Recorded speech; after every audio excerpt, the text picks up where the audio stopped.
tayo magsitayo. Ating pong basahin ang banal na kasulatan na magiging batayan ng ating pananambahan ngayong umaga. At makikita natin to sa mga ngaral, Ecclesiastes. Simulan natin sa chapter 8, verses 1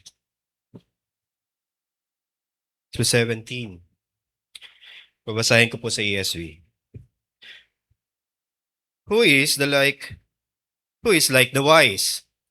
And who knows the interpretation of a thing? A man's wisdom makes his face shine, and the hardness of his face is changed. I say, keep the king's command because of God's oath to him. Do not hasty to go from his presence. Do not take your stand in an evil cause, for he does whatever he pleases. For the word of the king is supreme, and who may say to him, what are you doing? Whoever keeps a command will know no evil thing, and a wise heart will know the proper time and the just way. For there is a time and a way for everything, although man's trouble lies heavy on him. For he does not know what he is to be, for he who can tell him how it will be. No man has the power to retain the spirit, nor the power of the day of death. For there is no discharge from war, no will wickedness deliver those who are given to it. All this I observed while applying my heart to all that is done under the sun, and when a man had power over man to his hurt. And then I saw the wicked buried. They used to go in and out of the holy place and were praised in the city where they have done such things. This is also vanity. Because the sentence against an evil deed is not executed speedily, the heart of the children of man is fully set to do evil. Though a sinner does evil 100 times and prolongs his life, yet I know that it will be well with those who fear God, because they fear before him. But it will not be well with the wicked, neither will he prolong his days like a shadow, because he does not fear before God. There is a vanity that takes place on earth, that there are righteous people to whom it happens according to the deeds of the wicked, and there are wicked people to whom it happens according to the deeds of the righteous. I said, that is also vanity. And I commend joy, for man has nothing better under the sun but to eat, drink, and be joyful, for this will go with him in his toil through the days of his life that has been given to him under the sun. And when I applied to my heart to know wisdom and to see the business that is done on earth, how neither day nor night do one's eyes see sleep, then I saw all the work of God, that the man cannot find the work that is done under the sun. However much man may toil in seeking, he will not find it out. Even though a wise man claims to know, he cannot find it out. And for the New Testament reading, let us read Paul's letter in Romans chapter 13. Let us read. Let every person be subject to the government authorities, for there is no authority except from God, and those that exist have been instituted by God. Therefore, whoever resists the authorities resists what God has appointed, and those who resist will incur judgment, for rulers are not a terror to good conduct, but to bad. Would you have no fear for the one who is in authority? Then do what is good, and you will receive his approval. For he is God's servant for your good. But if you do wrong, be afraid, for he does not bear the sword in vain. For he is the servant of God, an avenger who carries out God's wrath on the wrongdoer. Therefore, one must be in subjection, not only to avoid God's wrath, but also for the sake of conscience. For because of this, you also pay taxes, for the authorities are ministers of God, attending to this very thing. Pay to all what is owed to them, taxes to whom taxes are owed, revenue to those whom revenue is owed, respect to whom respect is owed, honor to whom honor is owed. May the Lord add His blessing upon the reading of His word. Let us all sing hymn number 444, verses 1 to 4. A mighty fortress is our God.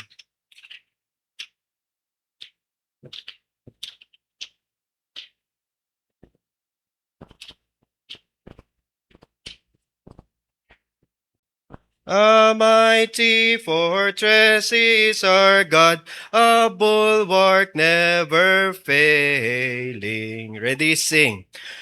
A mighty fortress is our God, a bulwark never failing. Our helper, he amidst a flood, all mortal ills prevailing.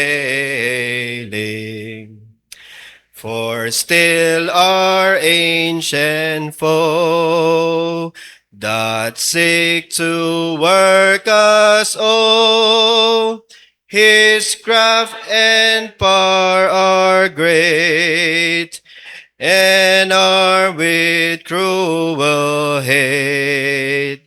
On earth is not his equal. Did we in our own strength confine, our striving would be losing. Were not the right man on our side, the man of God's own choosing. That as who that may be, Christ Jesus, it is He. Lord Sabaoth is name, from age to age the same.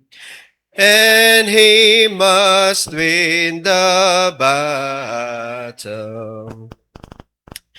And though this world with devil's feet should threaten to undo us, He will not fear, for God has willed His truth to triumph through us. The prince of darkness grim, we tremble not for him. His rage we can endure, for lo, his doom is sure. One little world shall fail him. That word above all earthly powers, no thanks to them abideth. The Spirit and the gifts are ours through Him who with us sideth. Let goods and kindred go, this mortal life also. The body they may kill, God's truth abideth still. His kingdom is forever. Type mo po.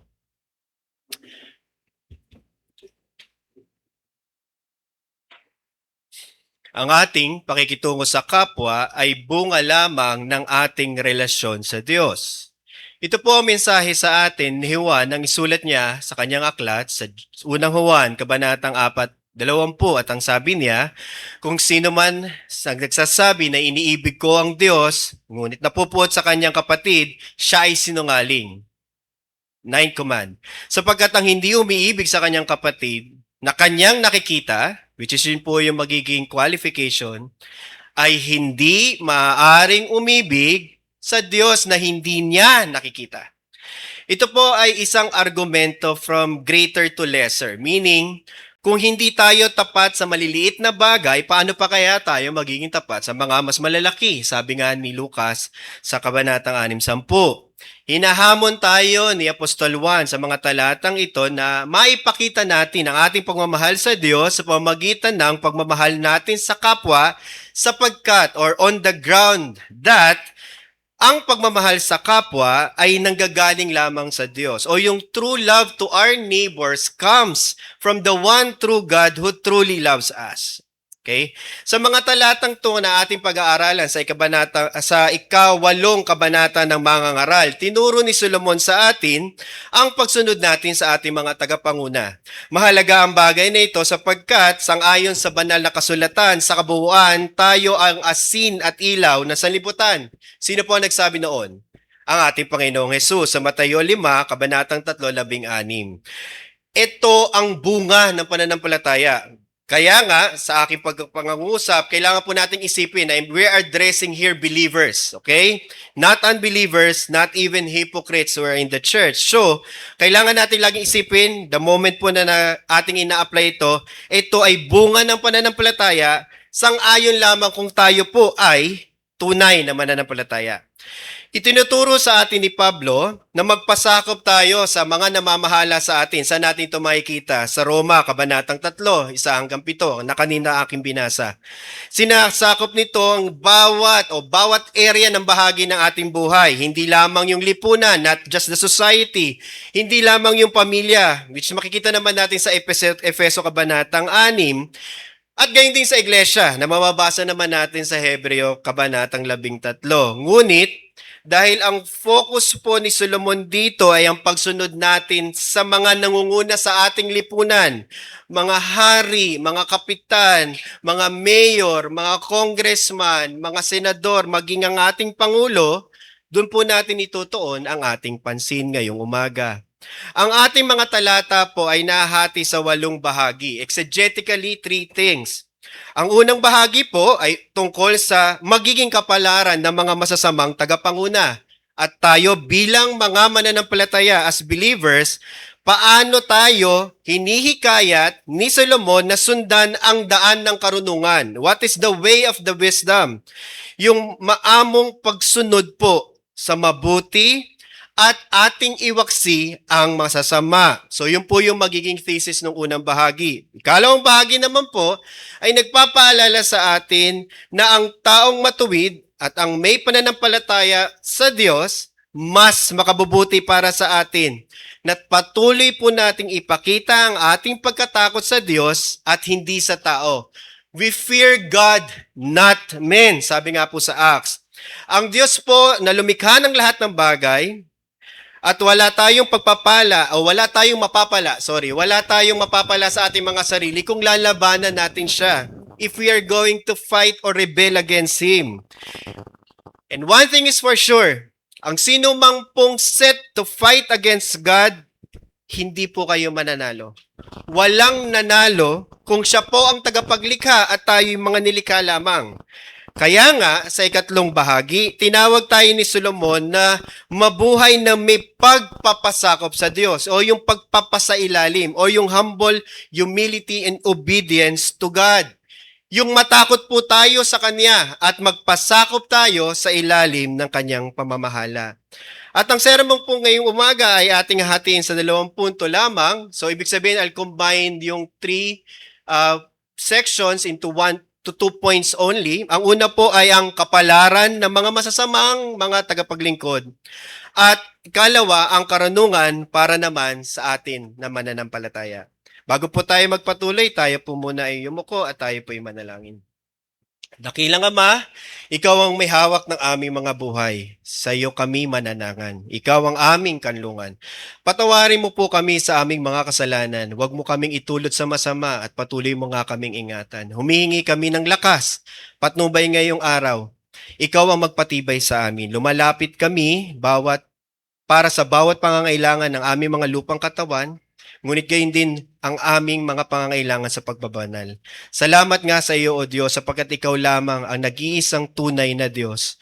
Purihin ka sa lahat o ng lahat ng mga nilalang. Luwalhatiin ka nga ng bawat isa sa amin ng aming buong lakas, ng aming buong buhay. At sa iyo kami aasa at lalapit sa pamamagitan lamang ng iyong anak sa iyong Espiritu.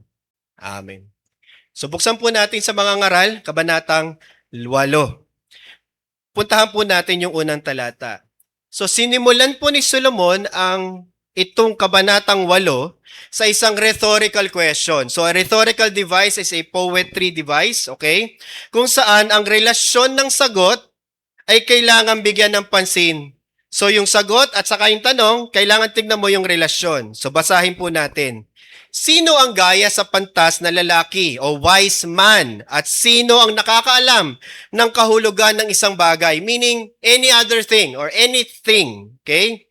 Ang karunungan ng tao ay nagbibigay liwanag sa kanyang muka at ang katigasan ng kanyang muka ay nagbabago. Ang tanong ay naghahanap ng isang tao o persona. Pansin niyo po yun. Ang tanong po is who? Okay? Ang tanong na tamang sagot dapat is who din. Sasagutin mo kung sino o yung hindi yung ano. Okay? Kaya lamang kung babasahin natin ang sagot, bagamat ito'y tumutukoy sa isang tao, ang binibigyan din dito ay yung hindi kung sino yung tao mismo, kung hindi yung resulta ng karunungan sa taong ito. Nakuha niyo po, ang tawag po dito is metonymy o sinikdoki, or the parts representing the whole. Obviously, ang tanong po ay sino, pero ang tinagot is yung kanyang resulta na ang kanyang muka ay nagliliwanag, na ang kanyang matigas na muka ay nagbabago. Okay? So lalabas po, sino ito sa pamamagitan ng resulta na mapapansin natin sa kanya. At ano po yung buhay na makikita natin sa isang pantas na lalaki na nakakaalam ng kahulugan ng isang bagay? Ganito po, nagiging magaan ang daloy ng kanyang buhay. Ulitin ko po, ang taong matalino na sagot po dito sa tanong ni Solomon, sa riddle or pwede natin sabihin a wise saying, is ang taong magaang ang daloy ng kanyang buhay. Siya po ay ang taong marunong. In contrast po kasi mga magulang ko't kapatid, kailangan nating maintindihan pag tayo tumanda na, hindi madali ang buhay dito sa lupa dala ng kasalanan. We're not talking about your personal sin. We're not even talking about specific things that you have done. Hindi po. We're talking about life here on earth as a general. Hindi madali ang buhay dito dala ng kasalanan. Ang pagtatrabaho natin ay puno ng maraming pagsubok. Matatapos ang isang problema, eto na naman ang susunod. Madalas, patong-patong ang problema. Hindi pa tapos ang isa, may kasunod na agad. Na para bang walang katapusan ang buhay sa gitna ng mga problema. At dahil po dito, dalawa lang ang pwedeng mangyari. Lalambot ang ating puso at liliwanag ang ating mga muka o titigas ang ating mga puso kasama ng ating mga muka. Naiintindihan niyo po ba? Dalawa lang ang resulta. Lalambot ang puso mo at liliwanag ang iyong muka. Okay? O titigas ang puso kasama ng muka. Matigas din ang muka. Okay? Yun po yung resulta. Dahil kapag po ang puso ay tumitigas, ibig sabihin po naghihimaksik siya laban sa Diyos na lumikha ng lahat ng bagay. Marami ang nakararanas na mahirap nga ang buhay, ngunit dahil sa hirap ng buhay at tumitigas mong puso, pinahihirapan mo pa ang iba. Marami ang naghihimaksik sa pamagitan ng pagrereklamo sa Diyos at minsan pa ay sinisisi nila ang lahat sa Kanya na para bang siya ang may kasalanan at nagdudulot ng ganitong klaseng buhay. Kaya po, pag tinitingnan natin, ganito po ang kapalaran ng mga masasama. Mga kapwa ko mananampalataya, kailangan natin itong makita sa bunga. Yung po yung point ng wisdom. Tingnan natin ang bunga ng buhay sa isang tao. Ang kapalaran ng mga masama, tumitigas ang puso, tumitigas ang muka. Kaya po, pag nakikita natin bilang mananampalataya, ang payo po sa atin ni Solomon ay ganito. Kapag meron po tayong tagapanguna na matigas ang muka, marami na pong matigas ang muka eh. Wala pa nga pong nakukulong hanggang ngayon. Sumusobra na talaga. Anyway, EDSA na po sa Feb 28. Anyway, so, tumitigas po ang mukha. Walang nagbabago. Pero ano po ang payo ni Solomon? Magagalit ba tayo? Okay? Tayo po ay tataas ang mga presyon natin sa galit at tayo po ay sobra ng baka atakihin tayo sa puso. Hindi po. Simple po ang payo ni Solomon. Iwasan natin ang ganitong pag-uugali. Bagkus ano po, maging matiisin tayo sa lahat ng bagay at hayaan natin na ang Diyos mismo ang magbigay sa kanila ng paghukom sa lahat ng mga namangunguna sa atin. Sa mga talatang 2 hanggang 9, punta po tayo sa Ecclesiastes o mga ngaral. Ipinakilala sa atin ni Solomon ang isang masamang hari. Ngayon may problema po yan in current modern context kasi wala tayong hari. Sabi nga si Vic Soto daw po yun no? Sa Maharlika. Pero hindi So dito po lalabas ang hari ay katumbas ng presidente, senador, congressman, susunod, mayor, tama po, o kapitan, barangay. So yun na po yun. So titingnan natin sa lahat ng yun, okay? Ang talata pong ito ay nagpapaliwanag sa atin na kung meron pong isang hari, yun po yung dapat nating iisipin. Okay? So in context, dun po natin tignan.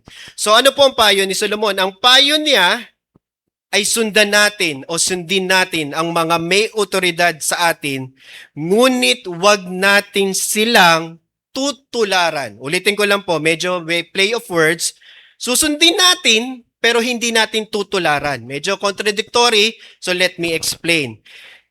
Kapag po pinag-uusapan yung pagsunod po sa mga nangunguna sa atin, susundin natin yung kanilang mga utos kapag ito po ay hindi sumusuway sa utos ng Diyos. Ngunit kahit kailan po ay hindi natin tutularan sila sa kanilang buhay sapagkat sila ay nagre-rebelde sa Diyos. Hindi naman po lahat, pero ibig sabihin, mamaya makikita natin, masamang hari po ito. So lalabas, we will not follow the commands of those wicked rulers kapag or when ito po ay kataliwas o tumataliwas sa mga utos na binibigay sa atin ng Diyos. Let us first establish po yung pagsunod po sa autoridad. Mahalaga po na tingnan natin ito sa bago at lumang tipan. Pag tinignan natin sa bagong tipan, lagi nating iisipin, malamang ang binabasa lamang dito, komentaryo ni Pablo ay sa Ecclesiastes 8. O titingnan natin sa Ecclesiastes 8, projecting to the time of Paul, makikita natin sa Romans 13. Basahin lang po muna natin sa Romans 13. 1. Ang bawat tao ay magpasakop sa namamahalang autoridad. One thing historically po ang mapapansin nyo sa narrative ng Gospel at ng Acts, o kahit si Lucas lang at yung kanyang first 2 books ang basahin ninyo, it is very apparent na hindi lumalabag si Jesus at ang mga apostol sa sino mang nangunguna sa kanila. It is actually glaring. Kitang-kita mo doon. To a point na pumunta po sa Israel, pumunta sa Jerusalem ang ating Panginoon Jesus at dinala siya kay Pilato, hindi po siya nanlaban. Naalala niyo po yon? Malapit na po ang Holy Week, mapapansin niyo po sa mga storya yon, nandun yon. Hindi siya nanlaban. Humarap siya kay King Herodes, hindi rin siya naglaban. So kahit sino po ang katapat niyang mga tagapanguna, hindi po siya naglalaban. And it is also very apparent by example of history na ang mga apostol po hindi naglalaban. Si Pablo po ang pinakamaraming beses sa accounts na lumaharap sa mga Cesar at mga tagapanguna katulad ni Pilato noong mga panahon niya. Pero kahit kailan, hindi po siya naglaban. At yun po yung general principle po ng Romans 13:1. Sinundan po nila itong lahat. Bakit? Bakit hindi natin kailangan panglabanan ang sinumang mga namamahala sa atin? Ang grounding po ay parehas sa Ecclesiastes at sa Roma. Sapagkat walang pamamahala na hindi mula sa Diyos at ang pamahalang iyon, ang Diyos ang nagtatag. Yun po ang ibig sabihin. Tingnan natin sa Romans 8:2. Ecclesiastes 8:2. Ipinapayo ko sa iyo, ingatan mo ang utos ng hari dahil sa iyong panunumpa sa Diyos. Ibig sabihin, those people took an oath before God, and their office is primarily because it is God ordained. So doon natin makikita na meron po itong pag-reinforce sa atin. Na kung lumang tipan o bagong tipan man natin ito titignan, makikita natin, okay, malinaw.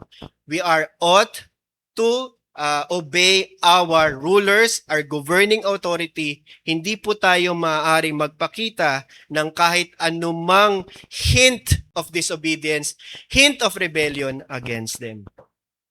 Kaya nga, purihin ang Diyos sa consistent at mapagpalang mensahe tungkol sa relasyon sa ating mga tagapanguna.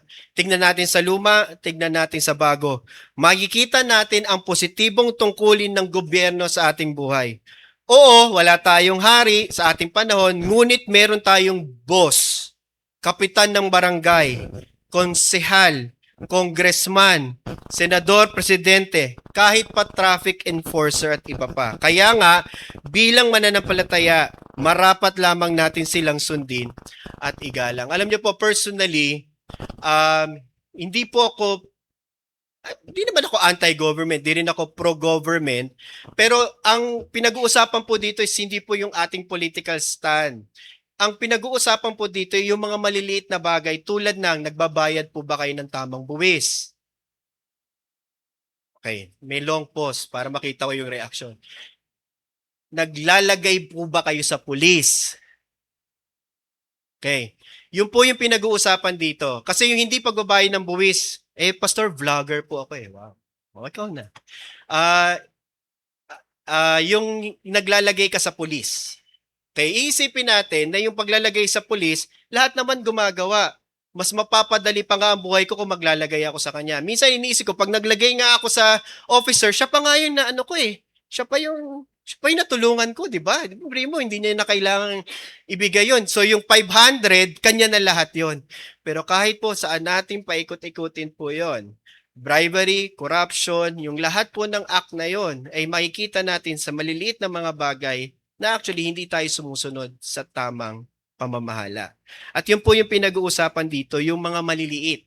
Yung mga bagay na akala natin wala naman pong nanonood o wala naman pong binesa. Ako po personally, sumusundo po ako sa mga dati ng mga guests natin ng mga foreign supporters. Yung mga pumupunta po sa atin, mga Canadian, Australia.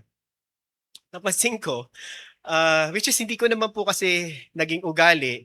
Hindi po kasi ako madalas nagsi-seatbelt personally. Ako po kasi naiirita pagka sumasakit po yung sa tiyan ko yung seatbelt kasi parang feeling ko obstruction lang. So meron akong Canadian brother na sinundo sa airport. Pagsakay niya, ang una niyang ginawa, kasi sa Canada, sa US stricto eh. Nag-seatbelt siya at tinignan niya ako. So ako naman, sorry. Seatbelt ako. Tapos, mula no naging conscious na ako kasi magkakaiba nga kasi talaga ng standard. Magkakaiba rin kasi tayo ng naging kagawian. Sa Pilipinas po, sa totoo lang po, lahat po dito pwede hanggat naging bawal. Tama po ba? So, yun po lang ang ating pamamalakad dito. Lahat pwede. Pero pag bawal na, hindi na pwede, bawal na. So, yun po yung sinasabi natin dito. Ang dapat nating tingnan ay hindi yung mga litihimong mga illegitimate commands na binibigay sa atin. Maliliit na bagay yon. Obvious yun. Halimbawa sabihin, hindi tayo pwedeng magtipon-tipon dito sa AV room kasi bawal ang mga Kristiyano. Obvious po yun. Let's not go there. Punta tayo doon sa hindi mga masyadong obvious. Yung mga legitimate po pero inconvenient sa atin. At ang payo po sa atin ni Solomon, mas maigi na kung sila po ay mga appointed ng Diyos sa atin, servants and ministers of God po yung specific terms ni Paul. Therefore, we must obey them even on the small things. Susundin natin sila. Kaya lang, okay, so yun yung susundin, pero hindi natin tutularan. Okay. So, susundin natin sila because they are God-appointed ministers and servants of God. However, even if it's inconvenient, even if it's something na legitimate pero hindi naman lahat sumusunod, so hindi na rin ako susunod, hindi po. Susunod ka. Okay po? Sunod po kayo ha. Okay. Sunod kayo. Yun lang po ang payo ko sa inyo. Sumunod po kayo. Ngayon, Hindi kasi lahat ng mga mamumuno ay ganong masasabi natin na maaari nating tularan. Pwede nating sundin ang mga pinag-uutos, pero hindi natin pwedeng tularan sa buhay. Kaya nga, kung meron pong mga ehemplo ng tagapanguna, at so far wala pa naman po ako nakita, lahat po yata ng tagapanguna, in the end, binoto ko. 6 years in office, di ba? Binoto ko. Masakit. Binoto ko. Pero akala ko mapagkakatiwala yung pala, in the end, corrupt din pala. Yung ganon. So, hindi sa lahat ng pagkakataon. Pero meron. Hindi ibig sabihin lahat. Maliban kung ang kanilang ehemplo po ay hindi na maganda. At mababasa natin mismo dito sa mga ngaral ang masamang ehemplo ng mga tagapangunang walang Diyos. Ano po yung dalawa? Dalawa po ang character or red flags ng mga masasamang tagapanguna. Sige, susundin natin kapag meron silang pinag-utos, basta legitimate kahit inconvenient. Pero, hindi natin maaaring sundin ang kanilang ehemplo. Sa dalawang bagay, mapang-abuso po sila sa kapangyarihan. At kalawa, sakim po sila sa kasamaan. Hindi lang sa nang-aabuso sila. Okay, nakikita nyo po yung graduation of the sin. Hindi lang yung mapang-abuso. Sila pa ay sakim, meaning nag-greedy pa sila, nag-i-increase yung kanilang greediness to sin. Okay? So tingnan natin sa talatang 10. Pagkatapos ay nakita ko ang masama na inilibing, the wicked ruler. Nilibing, okay? Palabas-pasok siya doon sa dakong banal. Imagine mo, nakakapagsimba pa yung taong yon. Pinupuri siya ng lungsod doon at ginawa nila ang mga ganitong bagay. Ito man ay walang kabuluhan. Personally po, so ayoko naman mag-reveal ng aking mga political convictions, no? Pero hindi pwede, no? Pero take it with a grain of salt. I'm not endorsing any political conviction. Pero I was at the time when Marcos Sr. Was taken sa libingan ng mga bayani. It's a curious thing. Hindi naman po ako pula. Hindi naman ako maka-Marcos. I was there kasi yung eskwelahan po ng mga boys sa Bayani Road, yun lang po yung mismong entrance ng libingan ng mga bayani. And I was surprised. Hindi ko nga alam na mangyayari yon. Sa ilalim po ni Duterte po yun. So wag niyo po ulit akong husgahan sa aking political. Okay? So nasa ilalim ni Duterte yun. First year yun. As far as, tama, I think first year yun. Dumating doon yun. And I was surprised. A lot of people were there to cheer. They were there to cheer yung paglibing ni Marcos. Senior, hindi si junior, yung senior. And I was surprised that people still think good things about what happened in 86. Yung mga Gen Z, hindi nyo alam. Okay? Sorry po sa inyo. Kasi ako lumaki ako ng 80s. Lumaki ako sa 80s. So medyo may memory ako. Magulo po yung panahon na yon. Pero yun, he was admired. And yun po yung sinasabi dito. I'm not saying na masama po si Marcos. I'm saying na kapag po nakita natin na kapag nilibing na ang isang tagapanguna, mabuti man o masama, people will still cheer him no matter what. Okay po? Gets niyo po Okay. Pero yun po yung gusto natin makita dito. Kaya wala siyang kabuluhan. It doesn't really matter kung naging mabuti o mabait po, masama po yung hari. Pagdating po ng panahon, makakalimutan din ng mga tao.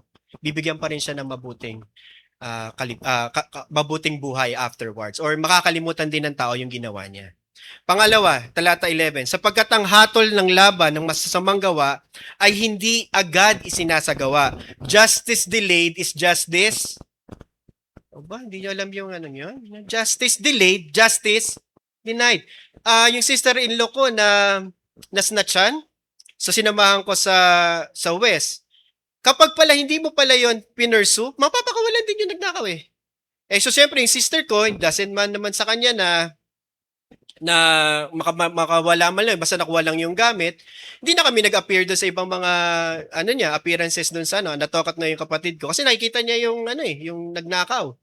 And eventually, nakita ko sa isang courtroom pala, ganun pala talaga, napakatagal ng proseso. Parang iniisip mo, ano pang hinihintay natin dito mga kapatid? Di ba? May ginawang masama. Di ba? Bigla na natin na swift justice. Hindi pala talaga nangyayari sa toong buhay yun. And that's eventually what causes it. Because delayed. Meron po talagang instinct ang mga masasamang tao na palipasin lang ng palipasin ng kasamaan at magkakalimutan na. Flood control? Wala na po. Wala na. Ako lang ang nagpapaalala. Okay? Wala na yan. Next year, tapos na po yan. 2028, kakandidato na ang lahat. Tapos na po yan, no? So, ganun lang po. Kasi yung puso ng mga tao ay lubos na nakatuon sa paggawa ng masama. I-delay lang ng i-delay. Makakalimutan ng mga tao, katulad pa ng mga Pilipino na basta nagpasko na tapos na. Ganun po yan. Kaya nga, bagamat sila ay pinili ng Diyos bilang ating mga tagapanguna, hindi ibig sabihin na bibigyan natin sila ng walang limitasyong pagsunod.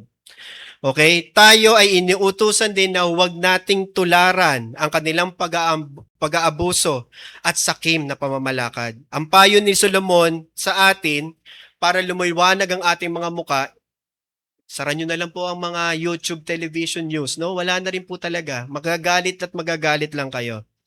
Ang sabi ni Solomon ay ganito, bagamat ang mga kasalanan ay gumagawa ng kasamaan na makaisang daang ulit, again to poetical device, humaba ang kanilang mga buhay. Gayunman tunay na nalalaman ko na magiging tiwasay para sa mga natatakot sa Diyos, na natatakot sila sa harapan niya. Ngunit hindi ikabubuti ng masama, ni pabahabain man ang kanyang buhay parang isang anino, sapagkat siya'y hindi natatakot sa harapan ng Diyos.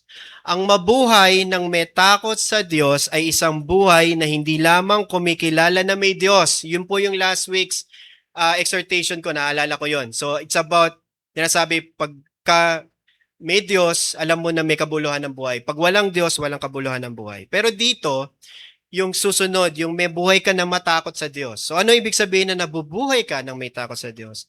Ang nabubuhay na may takot sa Diyos ay isang buhay na hindi lamang kumikilala na mayroong Diyos, hindi lang to admit that there is a God, kundi lagi mong isinasaalang-alang ang relasyon mo sa Diyos bilang pangunahing konsiderasyon dito sa buhay. You always relate to others first, relating to God, then to others. Kung hindi, kumbaga, hindi mo laging ituturing ang isang tao, lalo lamang sa relasyon mo sa kanya in parallel bilang tao, kundi yung relasyon mo sa kanya ay dala lang ng relasyon mo sa Diyos. So yun muna ang unang priority. Relasyon mo sa Diyos, bago yung relasyon mo sa kapwa. At yun po yung nabubuhay ng natatakot sa Diyos.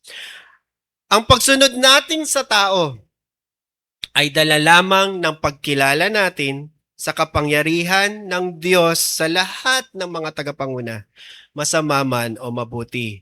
Maaari tayong sumunod, maliban lamang kung utusan tayong magkasala laban sa Diyos na ating kinikilala. Yun lang po yung magiging caveat. Wala nang iba. Ito ang karunungang naisibahagi sa atin ni Solomon. Kaya nga, so pagpapatuloy, karunungan para sa mga mananampalataya. Ano ba ang ibig sabihin na ang bata ay lumaki na may takot sa Diyos? Dilat ang mata, no? Laging takot eh. Dilat ang mata. Hindi po. Ang taong marunong matakot sa Diyos ay ang merong pong pananampalataya sa Diyos. So, ibig sabihin, kailangan po believer siya. Yun po yung gusto ko laging emphasis. Hindi po mababasa ang mga ngaral ng isang casual reader. Hindi po. Wisdom is godly wisdom. So, hindi po pwedeng hindi sa harapan ng Diyos. At kung siya ay may takot sa Diyos, isa siyang mananampalataya na nabubuhay sa pamamahala ng Diyos. And you cannot have your cake and eat it too. Ganito po yun. Kung naniniwala tayo na binibigyan tayo ng Diyos ng mga mabubuting bagay, susunod tayo sa Kanya pag mabuti. Hindi tayo susunod sa Kanya pag masasama na yung nangyayari sa ating mga buhay. Alam niyo po, napansin ko po ito sa tao. Mas mabait siya kapag merong pera, para siyang dragon pag wala. Okay? So, lagi po yun. The mood and the person changes. It all depends kung ano po yung kalalagayan niya sa buhay. And dahil po dyan, ang payo po sa atin ni Solomon, kahit anuman pong istasyon ng ating buhay, kapag naniniwala tayo na Diyos ang namamahala sa lahat ng mga bagay, ito lang ang ating panghahawakan. Babala ni Solomon, ngunit hindi ikabubuti ng masama, ni pahabain man ang kanyang buhay na parang anino, sapagkat siya'y hindi natatakot sa harapan ng Diyos. Mga magulang ko't kapatid, ito po ba tayo na para bang ang dating sa atin, tayo po'y nagsasabing mananampalataya pero hindi naman po tayo nagpapasailalim sa kanyang mapagpalang paghahari. Paano pa habain ng Diyos ang buhay ng mga mananampalataya? Sa pamamagitan ng pagbibigay sa Kanya ng isang kontentong buhay. Lumapit po kami sa isang kapitbahay namin. Kasi yung pong bahay namin sa Cuevas, may lupa po doon. Binebenta po namin. And nagkataon, ang ganda. Pwede ba ako magkwento? Pwede na, mahaba pa, di ba? Okay. So, ang sabi, wala ako. So, nandun ako sa kapitbahay. Binebenta namin yung lupa. And nagkataon na yung kapitbahay interesadong bilhin yung lupa. Bay, natuwa naman ako. Biruin mo, hindi na ako kailangan maghanap. And eventually, sabi ko, sige po, meet po tayo. And nagtatanong na siya sa presyo, bla bla bla. Ay, maganda ma-meet niyo po yung asawa ko. Yung asawa ko po, ang mga lagi po sa pera. Ako, lang ako, chika-chika lang ako. Pero yung pagka gusto yung pag-usapan yung detalye ng pera sa asawa. Di dumating kami, nagpark kami sa tapat ng sasakyan. Abay, ang bati sa akin kagad ni Ate Mayet, wow, ang ganda naman pala ng asawa mo. Dalawang bagay po ang tumanim sa aking isipan. Either pangit po ako at di ako pwede magkaroon ng magandang asawa, which is, sabi ko, parang insulto yun, Ate Mayet eh. Pero ganun siya, nagulat siya. Sabi niya, ang ganda naman ng asawa mo. Parang, hindi pwede. Hindi pwede. So, ang ganda naman pala ng asawa mo. Well, eventually, syempre, natuwa naman ang misis ko. Pero yung ikalawa na lang, doon na lang ako nag-focus. Sabi niya, parang ang babata niyo pa. Parang ako naman. Kasi nakita niya yung reaction ng mukha ko eh. Bumawi siya. Sabi niya, parang ang babata niyo. So sabi ko, hindi, 48 na kami. Oh, talaga? 48 na kayo. Hindi halata. At doon po natin makikita na minsan, kasi naisip ko eh, ano po ba ang nagbibigay sa isang tao na mabuhay ng matagal? Kasi hindi po tagal ng panahon ang pinag-uusapan eh. Hindi po yung haba. I've seen and witnessed people who have lived long and yet lived miserably. Nabuhay na para bang lahat na lang ng kasalanan at ang lahat na lang ng mga problema sa mundo ay nakapasan sa kanya. And Solomon does not subscribe to it. What Solomon is saying is that a contented life, isang tao na magaang ang mukha. So kapatid, magaang ba ang mukha mo? Yun ang po yung doon eh. Di totoo lang, tapatan po tayo sa iglesyang ito, marami na po kayong mga problemang hinarap. Nakakapagpatigas po ng mukha yun, tama po ba? And I believe, and I may not be here, but I empathize with you. Hindi po naging madali ang mga pangyayari sa buhay. Sama nyo na yung problema nyo personal at sa lahat ng mga nangyari sa inyo. Ngunit ang payo po ni Solomon sa atin ay ganito. Ano ba ang kalalagayan mo kapag ikaw ay nabubuhay? Magaang ba sa'yo o mabigat sa'yo? Magaang ba ang mukha mo o nagre-rebelde ka sa Diyos? Narito ang karunungan tinuturo ni Solomon para sa lahat ng may takot sa Diyos. Ang mabuhay po tayo ng may pasasalamat sa Diyos sa lahat ng mga bagay na tinatanggap natin mula sa kanyang mapagpalang kamay. In retrospect po, I've been 2 years po ako na walang work na, professionally. 3 years na rin po ako kahit papaano na ibsan po yung aking lahat ng mga ministerial burdens. And somehow, it's still, and nagka-counseling po ako ngayon. Ang sabi kagad, which is ang one thing na napansin ko, sabi ni Pastor Roy, do you even feel guilty sometimes now that you are not doing something and you're just resting? Medyo tinamaan po. Kasi hanggang ngayon ay siguro dala rin po ng pagpapalaki sa akin ng mga magulang ko at yung pong pastoral kid expectation sa akin nung tumatanda po ako. Na parang feeling ko pagka hindi ako gumagalaw, pag hindi ako gumagawa, pag wala po akong pinagkakaabalahan, I am less than I am less worthy before God. And that in itself made and learning this with you help me realize na sometimes we take for granted yung mga bagay na mga panahon ng prosperity sapagkat nagigilty tayo na we are not worth of it. Hindi tayo karapat-dapat. Sorry, I should have verbalized this better, but I hope you get what I mean. Na sometimes because we have been trained too much to feel guilty na wala tayong ginagawa, feeling natin kapag may mga mabubuting bagay, hindi natin kayang i-enjoy. Ulitin ko po. Hindi natin kayang i-enjoy yung mga fruit of our labors. Kaya nga, ang sabi dito ni Solomon, hindi po ito yung tuyo ng how do you pronounce Epicurean? Epicure. Epicurean. All right. Epicurean. Hindi po ito yung binasa natin. Di ba, Article 13, nandun siya. Sabi ko, uy, nandun siya. Nagkita, nagtagpo. Providence. Kung saan sabi, eat, drink, and be merry. Pero walang pagkakakilala sa Diyos. So yung Epicurean is a humanistic, void of God philosophy. Hindi po yon. Ang layunin po ng mga Epicureans ay sumusunod sa kanila ay mabuhay lamang sa kaginhawa ng lupang katawan. Hindi po yun ang tinuturo. Sa kabilang dako, ang mananampalataya ay natututong tanggapin ang lahat ng maaari sa kanyang buhay. Kapighatian, okay, well-versed. Pero yung kasaganaan, kapatid, marunong ka bang mag-appreciate ng kasaganaan? Marunong ka bang mag-give thanks sa panahon na maalwan, magaang, walang may sakit, tama? Wala kang iniisip kung sinong mamamatay na. Kasi nangyayari yun, seasonal yun eh. Pero dito po, sinasabi matuto tayo na sa panahon na may kagaangan, ulitin ko po, pag magaang ang buhay, okay? Matuto po tayong makontento at maging mapagpasalamat. Inisip natin, ang pagiging kontento ay kapag merong mga dilubyo o merong kapighatiang dumarating. Hindi po. Sabi ni Paul, I have learned to be content in both circumstances. Lagi niyang sinasabi. Kasama po doon yung kapag hindi ka nakokontento kapag magaang. Kala mo, parang feeling mo, bigla ka nalang bubuhusan ng maraming mga dilubyo kapag ka nag-enjoy ka.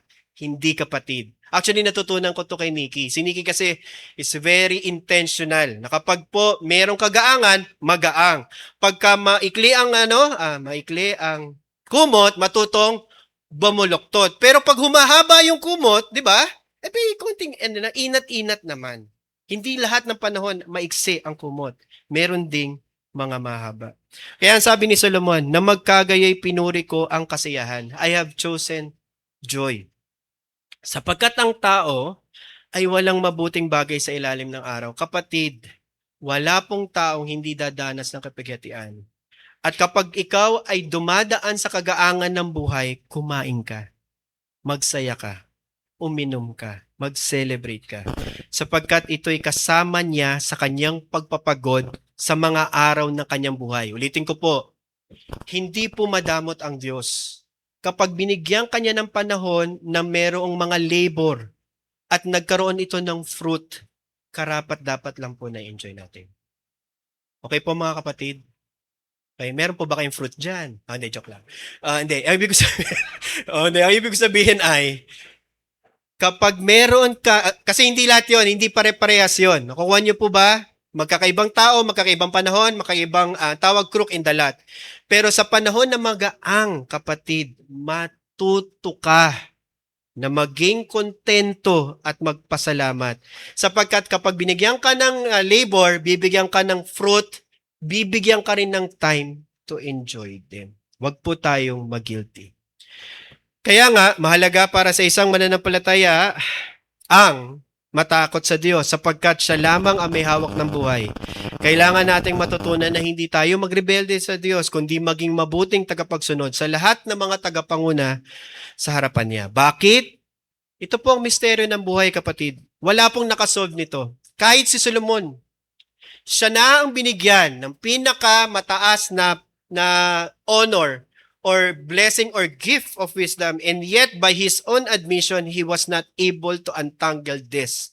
Ang misteryo ng buhay sa atin, natin sa ilalim ng Diyos ay ganito. Hindi natin hawak at kailangan nating matutunan na maging mapagpakumbaba sa harapan niya sapagkat ito ang makabubuti sa atin. Bilang pagwakas, ito ang inamin ni Solomon. Nang gamitin ko ang aking isipan upang malaman ang makaalam sa karunungan at upang makita ang gawain na ginagawa sa lupa kung saan hindi nakakakita ng tulog ang mga mata sa araw man o gabi. Meaning he spent all this time. Okay? Ay nakita ko nga ang lahat ng gawa ng Diyos na hindi matutuklasan ito ng tao. Yun po yung conclusion niya, kapatid. He already set his thesis. Kahit ba i-spend mo yung time overthinking everything. Okay? Wala. Hindi matutuklasan ng taong misteryo ng gawa ng Diyos at ang gawa sa ilalim ng araw. Ngunit gayon man, magsikap ang isang tao sa pagharap ng ano, na hindi rin niya ito matatagpuan, kahit sa ang pantas na alam niya, ay hindi niya ito matatagpuan. Unless, sabi nga niya, kasi nandun po sa mga previous, unless we settle with the fact to simply fear God, obey Him, enjoy this life, and one way or the other, kapag dumating po ang dilubyo, magpasailalim po tayo sa Kanya. Mga kapatid, ang masama ay nagre-rebelde sa Diyos at ito ay nagbubunga ng pag-aabuso sa kanyang pamamahala sa iba. Kaya nga, patunayan natin bilang mga mananampalataya na tayo ay magpapasakop sa Diyos at magiging maamo sa lahat ng namamahala. Ito po ang karunungan mula sa Diyos na tinuturo sa atin ng banal na kasulatan. Amen.